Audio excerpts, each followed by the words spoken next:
going on, folks? Welcome to Wizards Outlook. We got Raymond Lyons here. Listen to afternoon. Another rough week for the Washington Wizards. We got Orlando rally from 20 down in the first half. Orlando did a really good job kind of closing the second quarter strong. So they didn't have as much of a chunk to cut into, but it's another one of those games, right, where horrible third quarter. Orlando wins the third quarter 31-18, and, you know, executed a little bit better down the stretch, tighten the screws in the defense, and walk out of here with the W after going down 20 in the first half. Let me get your thoughts on this one. Yeah, man, it's just similar story. Teams they just wait until their moment. Like it's like they just hunt momentum swings against this team, and once they hit their stride, the Wizards just fold. Like you said, man, they were up 21 in the first half. That should be that should be a decent enough cushion for you to not have to be fighting for your life at a later point in the game. But the Magic walked that down. Went into the half with the game close, and then opened it up in the third quarter. And we all know with the Wizards, when they have an uphill climb, they just don't make progress. It is what it is, man. With their defensive woes, it makes it that much harder for them to come back from deficits, and it makes it that much harder to stop the other team's momentum because the resistance is just not there. So once the team gets rolling and things kind of get going for them, it's pretty much a done deal for the Wizards. And we've seen that time and time again this season, which speaks to their record. We talk about, I feel like the last maybe 3 or 4 games, we've had the winnable game conversation. And this was another one. Like you stop one of those spurts by the Magic, and you probably come away with this game. Obviously, if you stop them from walking down your 20-point lead, you're in good shape. If you stop them from, that third quarter run, you're in good shape. But you put both of those together and you get a double-digit loss. So yeah, it's it's disappointing to see, but at this point, you just gotta take it at face value. Things aren't going to change overnight. They are competing better than they were in the early part of the season, but it's still not converting into wins. They gotta find a way to we'll get some folks in here that can find a way to finish these games, because they've had quite a few within their grasp that they just weren't able to close. And there's another one of these games where I almost feel like it's kind of a broken record type thing at different times this season. Right? Only as of late, it's Jordan Poole had another game where he's got it going offensively, clearly coming, spearheading the second unit, getting to play with the ball a little bit more. It's kind of put some life back into his step. Been a little bit more consistent with some of these offensive performances, but it's all for naught when you can't get stops on the other end. Felt like we watched a veteran team. Orlando's not a veteran team by any means. They feel like they went down 20 and attacked it in a veteran fashion. Paolo was looking to facilitate almost the entire first half. France, came out ready to go. Like with him, I feel like it's just on site. See, Washington is on site. Doesn't matter. But he kind of kept them into it. But I was sitting here, I was tweeting like, I think it was like 3-4 minutes left in the first half. I'm like, Washington got to close this first half strong. Otherwise, everything that they've done is a completely different game if Orlando goes into the half down 12 or 14, where you could have had an opportunity to push them to 25 or something like that. Folks are like, well, forget it. Get it back in blood on another night or something, right? But that wasn't the case. They got it to within 12, and I'm like, okay, here we go. And the third quarter started. Washington didn't get on the scoreboard for like nearly the first 5 minutes, right? Like I think it's 7 minutes, 7 seconds left in the third quarter. And kids were gets to the line for two free throws. That was all Orlando. Not like they weren't dominating in the sense of how many points they had at that time, but it was all them to start the second half. And Washington got back into it a little bit, and then Orlando. It was a game of runs. Went on a run later in the third, and it's 31-18 in the third. Now you're in a whole different thing. You trade baskets and whatnot. And we just watched Orlando kind of execute, man, down the stretch. Some back-breaking buckets. And I almost laughed at somebody else, and it was like, let Mo Wagner close it to a degree. And the look on the said person's face, man, that's tough. Like, Mo Wagner, those 16 points were huge in this game, especially in the fourth. And that's the stuff we're talking about.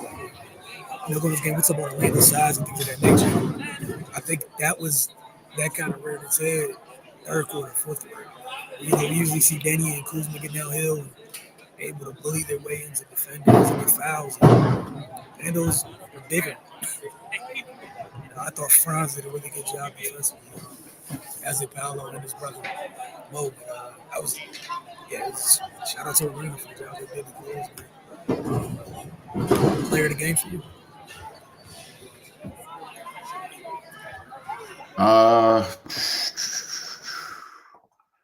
Man, I'm gonna go Franz Wagner. He kind of set the tone.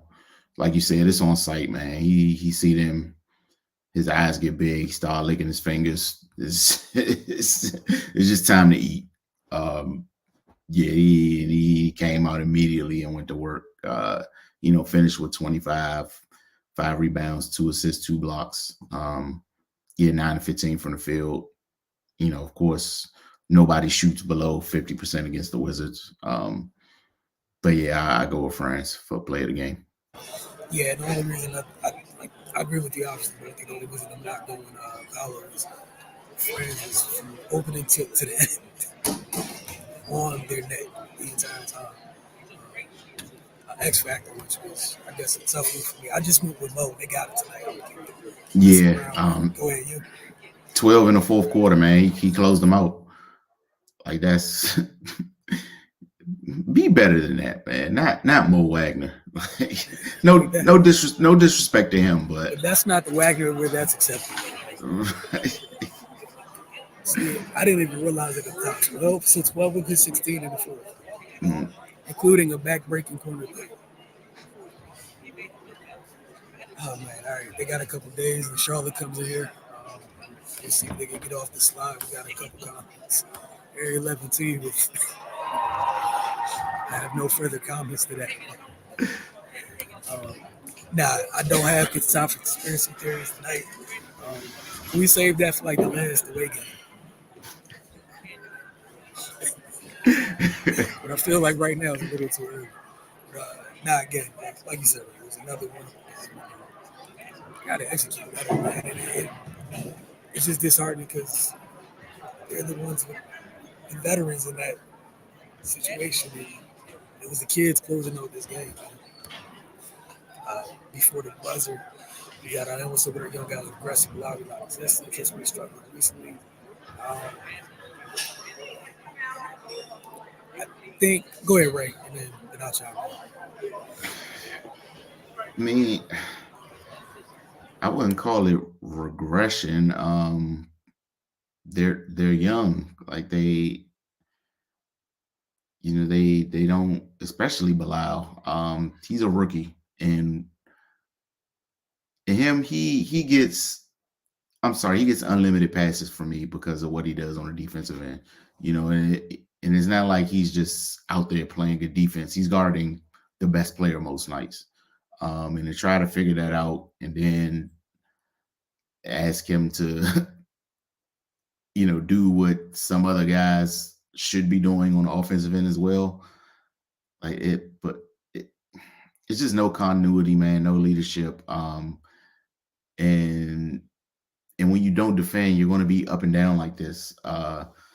it's hard to get into a flow offensively when you know you don't get anything easy for the most part, and you always taking the ball out the net. So it's just it's just a lot they're dealing with, and no, and yeah, when they play bad, they got to own that. But yeah, it's a hellhole and down there right now, for lack of a better word, man. And I I can't say I agree with that. Struggling recently on defense. I mean, he's had tall tasks recently on defense as well. So, I mean, if you mean by struggling, he's not having people in shackles. I don't know, man. But yeah, he's not the guy. Bilal's not the guy I'm looking at right now. Um, On the Bilal thing, like I'm with you, man. This is rookie year. He's going through it. He just got back from what was that? Pelvic injury after the hard full. I'm with you, man. I just need him to get through the year, and I'm looking forward to see what it looks like with all season. Get a little bit bigger physically because he now knows what it takes to get through the years, and everything's still on like it's a learning experience for him. But for the older guys, man, a lot of this is just unacceptable. Man. Like it just, why is it routinely like it's bully ball for some teams, other teams it's not. Like either you guys play that way or you don't play that way, and that's what I'm saying. Like you're 6'9" or 6'10", regardless of what day it is, what team it is. Like with this, I mean, like Orlando, regardless of what's going on. One of them 6'9", like between Franz and Paolo, at some point during the game, someone's gonna put their head down and shoulders going through someone's chest because they need a bucket. This is what it is. Yeah, man. It just comes down to defense. Man. You have to get stops. There's nothing else to it. And yeah, it's good seeing Jordan, find his legs offensively, which is wonderful. But man, they don't have a scoring issue. None of that matters. It's tough. Bilal. I also think some of the stuff with Bilal is as the other stuff gets better around him. I think you're less likely to jump and do some of the things you do. And you probably can you imagine that pressure you have? You feel like you're on an island where probably if the dude gets switched off, you probably don't have great confidence that anything better, anything good is happening after that. I mean, even what's it called late in the game? We saw a lot of the times. What were they doing?